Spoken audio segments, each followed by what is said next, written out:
Good morning, or good afternoon, or good evening, wherever you are. Hello, it's morning for me. It's 11 a.m. on, February 24th.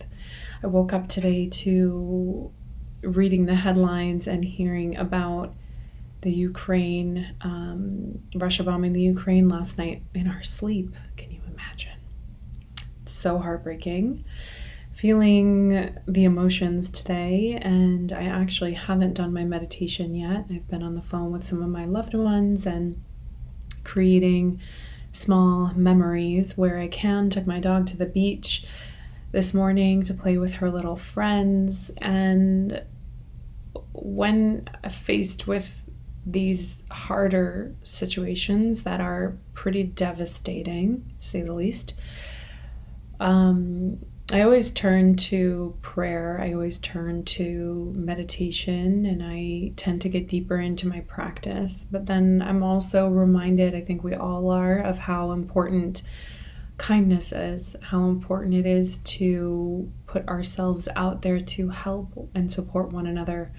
Because the truth is, we never know what someone else is going through, or we never know what's about to happen in their lives, or what has happened. So I'm just going to put a note out there for kindness, for you to spread kindness wherever you go today, to reach out to the people that you love, and treat yourself with kindness always as well.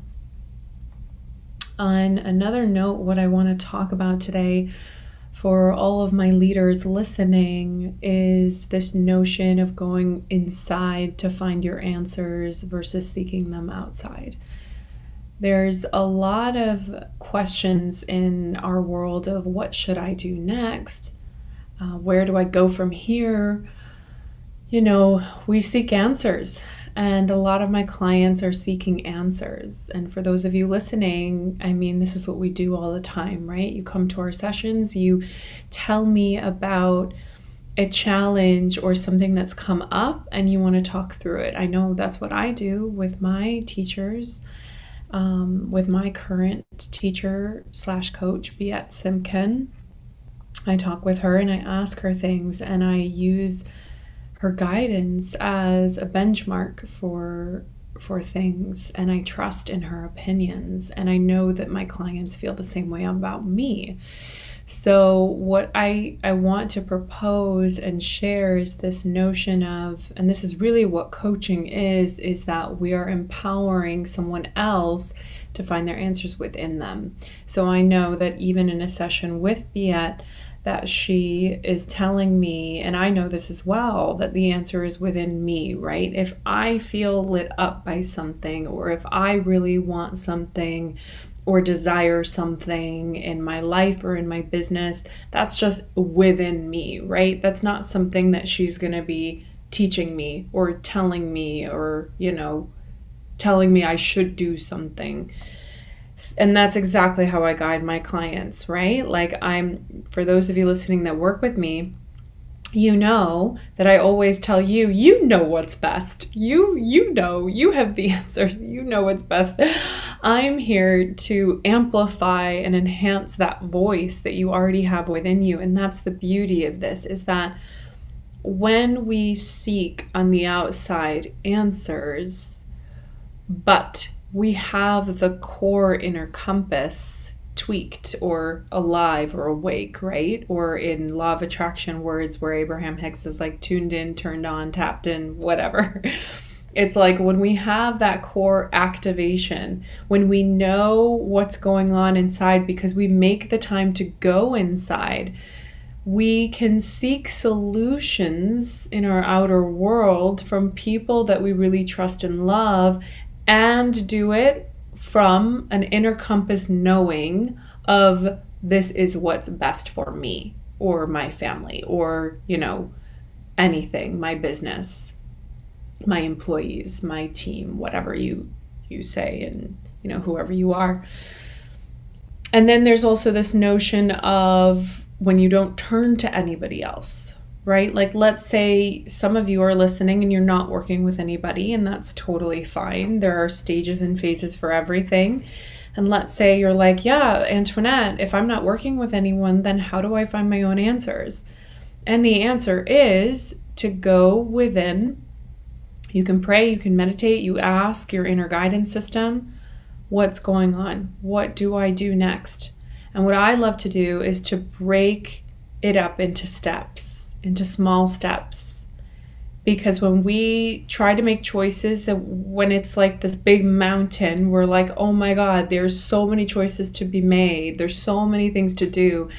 It's like, but what if you're just looking at it in terms of the next step, right? The small step. And this isn't new news. I'm sure you've heard this before. And so this is your reminder for you to look at what you're assessing in your life right now.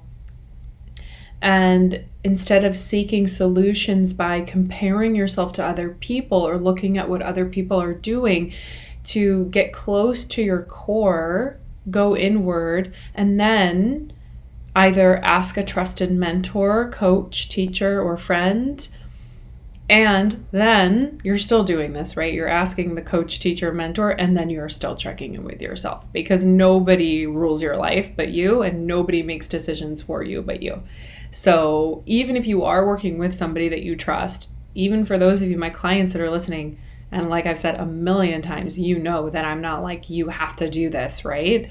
There are stricter days where I say, I know that this is for your well-being, and so do you, but it's by no means a dictatorship. So what you get to do, what we all get to do, is tap into our inner knowing, tap in through meditation. How do you do that? Through meditation, through closing your eyes, through reflection, through getting to know yourself better. And then you go out there and you ask, or you just find the answer within after some research you've done. Or maybe you didn't do any research. Maybe you had a dream last night, an idea came to you and you had to do that idea and you wanted to do it, and it's done. And that's part of your path right now. There's so many questions that happen as a part of making choices of like, where does this fall on my path? Is this getting me toward my goal? Like, to my goal. Is this serving me right now? Is this serving my business?